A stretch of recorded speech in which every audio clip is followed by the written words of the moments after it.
અમારે તો મહેમાન આવી ગયા એટલે વસંત વહેલી આવી ગઈ. કાર્યક્રમમાં ઉપસ્થિત પેસેન્ટર શાળાના આચાર્યશ્રી, જેમનો મિલનસાર સ્વભાવ છે, એક બે વખત મળો ને તમારા મિત્ર થઈ જાય એવા અમારા સારું છે.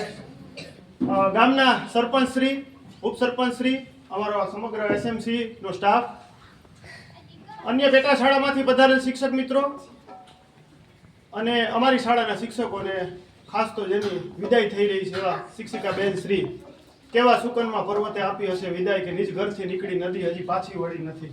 સરસ મજાની આ કવિતાની પંક્તિઓ. તો આપ સૌ આપનો કિંમતી સમય આપી અને કાર્યક્રમમાં હાજર રહ્યા. આપે અમને માર્ગદર્શક હંમેશા મહાન હોય છે, પછી કુરુક્ષેત્રનું મેદાન હોય કે જીવનનું રણ મેદાન હોય, એમાં આપે અમને માર્ગદર્શિત કર્યા. આવો આવો સાથ અને સહકાર, પ્રેમ, લાગણી એ સતત બતાવતા રહેજો. શાળા પરિવાર વતી, આંબલગઢ ગામ વતી આપ સૌનો ખૂબ ખૂબ આભાર વ્યક્ત કરું છું.